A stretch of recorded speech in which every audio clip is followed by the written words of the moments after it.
자, 안녕하세요. 전산회계 1급 120회 기출문제 이론 풀이 진행하도록 하겠습니다. 자, 1번. 다음 중 회계상 거래가 아닌 것은 이라고 했습니다. 회계상 거래가 아닌 것은 이라고 하면은 제일 먼저 떠올리셔야 될 거. 우리 뭐 약속하다, 아니면 주문하다, 채용하다, 지금 뭐 예약하다, 담보로 제공하다 이런 말이 나오면 회계상 거래가 아니다라는 거. 그래서 답은 3번 예약하였다. 그러면 회계상 거래가 아닌 거. 이거 회계 2급에서도 좀 종종 나오는 문제가 되겠습니다. 그 다음 2번 다음 중 재무제표에 대한 설명으로 틀린 것은, 즉 재무제표가 재무제표에 대한 설명 틀린 것은 이라고 했는데, 우선 재무제표의 종류에서 5가지 있었습니다. 재무상태표, 손익계산서, 현금흐름표, 그리고 자본 변동표, 그리고 주석. 이거는 기본적으로 생각을 좀 해주셔야 되겠죠. 그래서 재무상태표, 손익계산서, 우리 제조 원가 명세서는 재무제표가 아닙니다. 현금흐름표, 자본변동표, 주석은 다 재무제표에 해당하는 장부고. 그래서 답은 틀린 건 1번. 그 다음 재무상태표, 자산부채는 유동성이 큰 항목부터 배열한다. 즉 우리 배웠던 것 중에 유동성 배열법 이란 내용이 있었습니다. 손익계산서는 발생주에 따라 수익과 비용으로 인식한다. 그 다음 재무제표는 기업 실체의 과정, 계속기업의 과정, 기간별 보고의 과정이라고 해서 회계의 과정 또는 회계의 공준이라는 내용으로 이 3가지 맞는 내용이 되겠습니다. 그 다음 3번 숭주의 회계연도 말 기말 창고에 실제 보관 중인 상품은 2천만 원이다. 다음의 사항을 창고 재고에 반영하여 정확한 재고자산 금액을 계산하면 얼마냐. 모든 금액은 당초 취득 원가이다. 지금 현재 창고에 실제로 있는 게 상품이 2천만 원이 있대요. 그리고 문제에서는 뭘 구하라고 했냐면은 정확한 재고 자산 금액을 계산하래요. 아래 내용을 포함해서. 자, 그럼 첫 번째 단기 미국에서 선적지 인도 조건으로 매입 후 기말 현재 선적 후 이동 중인 미착 상품이 있다. 자, 선적지 인도 조건이라는 말이 나왔고 매입이라는 말이 나오고 이동 중인, 즉 아직 도착하지 않은 요 미착 상품 500만 원은 요 기말 지금 창고에 보관 중인 2천만 원 안에 포함을 해서 나의 기말 재고 자산 금액에 포함을 시켜 주셔야 될 것 같습니다. 그 다음 두 번째 단기 판매를 위탁하고 공장에서 반출하여 수탁자에게 인도하였으나 기말까지 수탁자가 판매하지 못하고 수탁자의 창고에 보관 중인 상품 300만 원. 즉 수탁자가 판매하지 못하고 가지고 있는 이 상품은 위탁자의 재고자산에 포함하게 됩니다. 그래서 나의 재고자산에 포함시켜 주셔야 될 것 같습니다.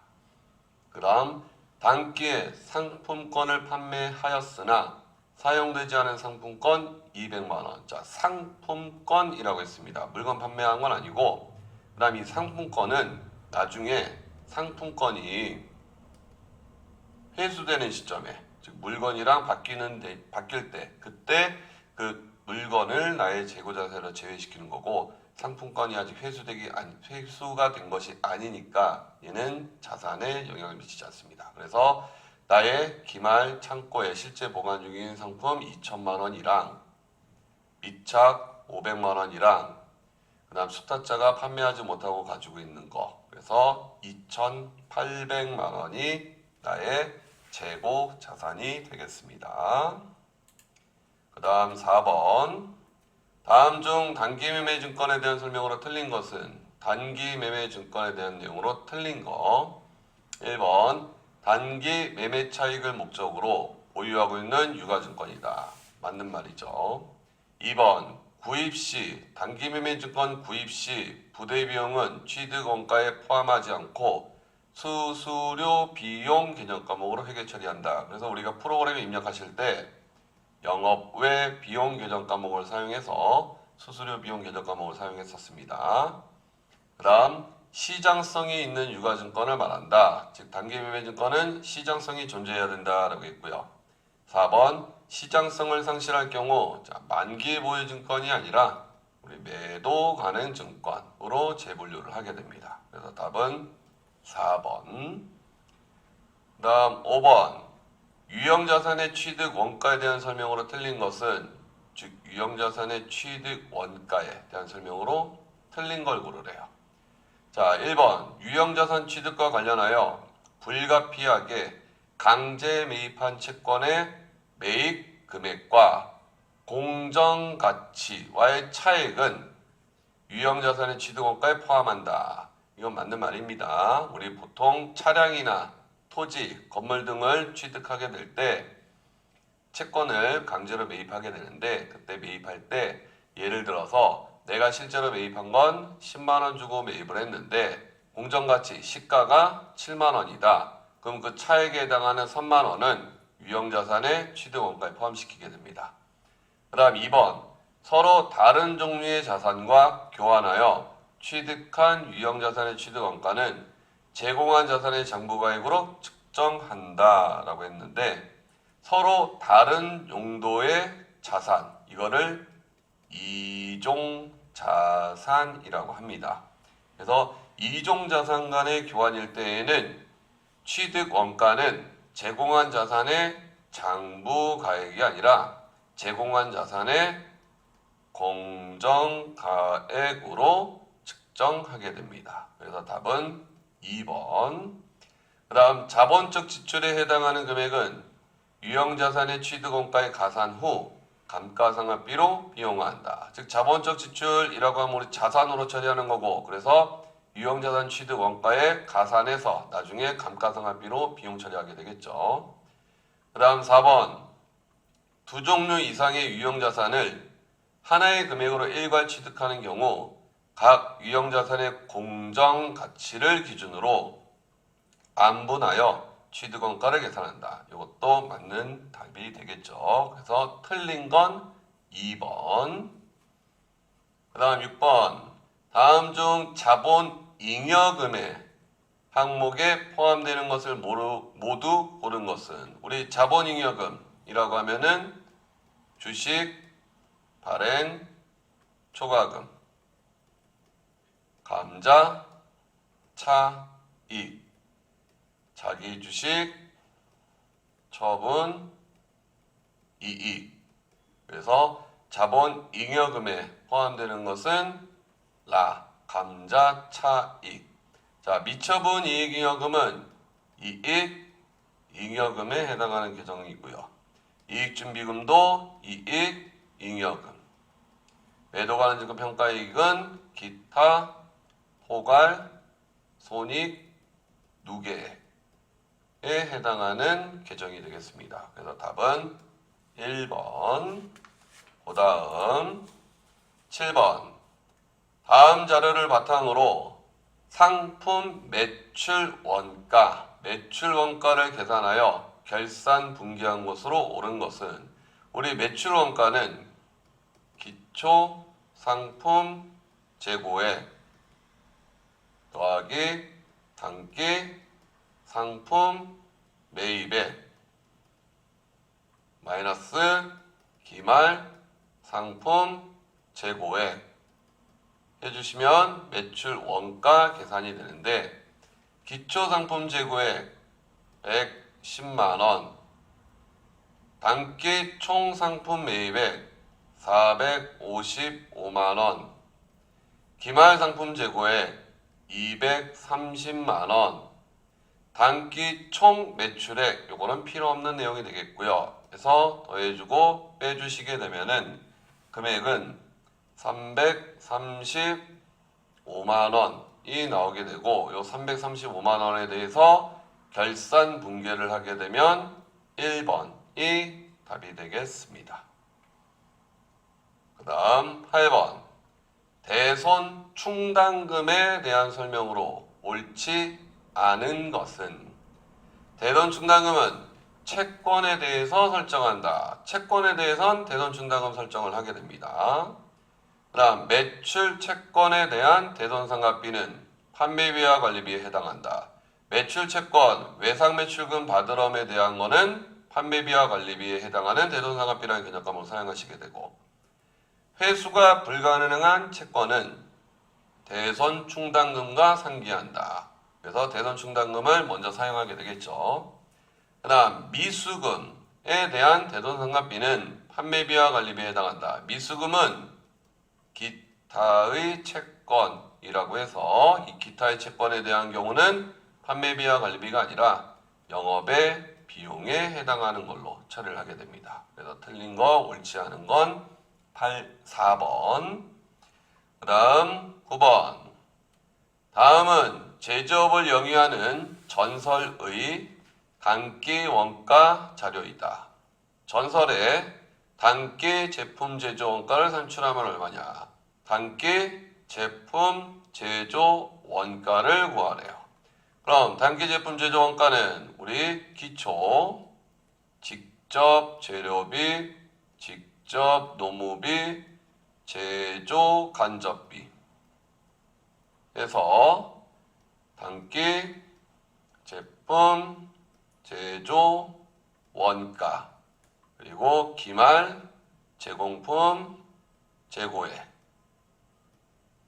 있었습니다. 이 기초도 기초 제공품이 되겠고요. 자, 테이블에 보면 기초 제공품 재고액 얘가 20만 원. 그 다음에 직접 재료 소비액 이게 직접 재료비 30만 원. 직접 노무비 20만 원. 제조 간접비 25만 원. 그리고 기말 제공품 30만 원. 그래서 다 더해서 기말 제공품을 빼주시게 되면은 금액 65만 원이 나오게 됩니다. 그래서 답은 65만 원. 그 다음 10번 다음 자를 이용하여 보조 부문 X에서 제조 부문 A에 배부되는 보조 부문 제조 간접비를 계산하면 얼마냐? 자, 단계배부법을 사용하고 포인트 단계배부법으로 계산하셔야 되고요. 배부 순서는 Y 먼저 배부한다. 자, 문제에선 X에서 A에 배부되는 즉 X에서 A에 배부되는 요 금액을 구하라고 했고 그 다음 Y 부분 얘 먼저 배부하고 그 다음 X 부분 배부합니다.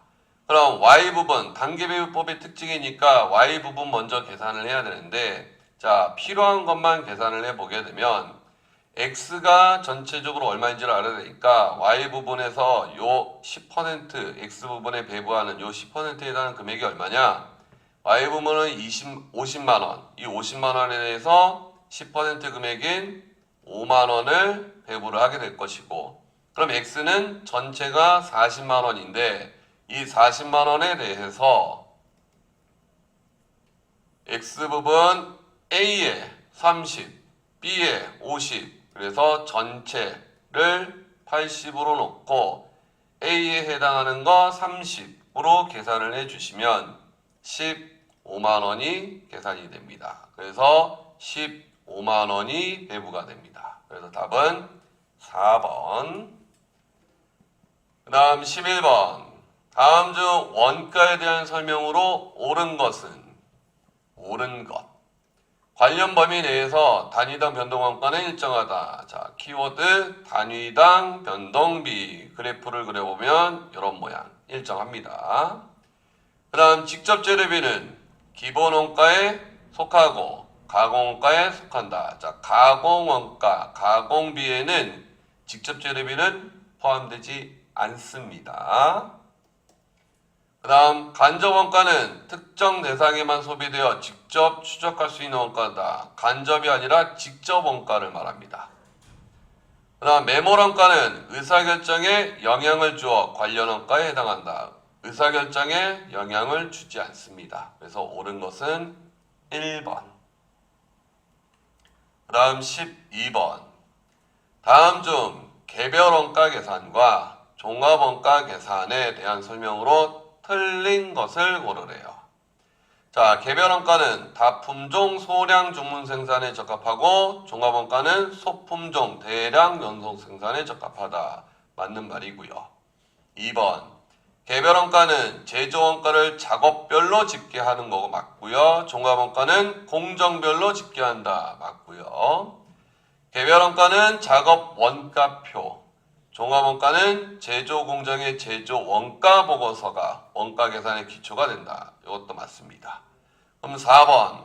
종합원가 계산은 일반적으로 직접 재료비는 공정 전반에 걸쳐 투입되고, 자, 얘는 가공비에 대한 내용이 되고, 가공비는 공정초에 전량 투입된다라고 가정한다. 일반적으로 가정하는 내용인데, 공정초에 전량 투입된다라고 가정하는 건 재료가 공정 초기에 전량 투입된다라고 가정하게 됩니다. 그래서 12번은 답이 틀린 게 4번이 되겠습니다. 그 다음 13번. 부가가치세법상 과세 표준에 대한 설명으로 틀린 것은 1번. 금전 외의 대가를 받은 경우에는, 즉 돈 말고 다른 걸 받은 경우에는 자기가 공급하는 재화 용액의 시가를 과세 표준으로 한다. 자기가 공급하는 재화나 용액의 시가를 과세 표준으로 한다. 맞고요. 그 다음 2번. 일반 과세자는 매출 공급 대가를 과세 표준으로 한다. 자, 공급 대가라고 했는데 공급 대가는 기본 공급 가액에 세액을 더한 걸 공급대가라고 하고, 일반적으로 과세 표준이다라고 하는 거는 세액이 포함되지 않은 것, 즉 요 공급가액을 의미합니다. 그래서 틀린 건 2번. 그 다음 3번. 대가의 일부를 받는 운송비, 포장비, 하역비, 보험료는 공급가액에 포함한다. 맞고요. 매출, 애누리와 환입은 과세 표준에 포함하지 않는다. 맞습니다. 그 다음 14번. 부가가치세법상 면세 대상이 아닌 것, 즉 면세가 아닌 것. 1번. 가공되지 아니한 식료품, 한마디로 미가공 식료품, 우리 면세 품목 맞고요. 주택가 이외에 부수되는 토지의 임대 용역 또 맞고요. 토지의 공급도 맞고요. 재화의 수출, 재화의 수출은 영세율이고 수출한 거니까 영세율은 과세에 해당합니다. 면세가 아닙니다. 그래서 답은 4번. 그 다음 15번. 다음 중 부가가치세법상 세금 계산서 작성 시 필요적 기재사항이 아닌 것은, 즉 세금 계산서에 필요적 기재사항이 아닌 것. 공급받는 자의 사업자 등록번호 맞고요. 작성 연월을 맞고 공급받는 자의 상호와 성명 주소, 요거는 필요가 없죠. 이건 필요적 기재사항이 아닙니다. 그래서 답은 3번. 그래서 여기까지 전산의 1급 120회 이론 기출문제 풀이를 마치도록 하겠습니다. 수고하셨습니다.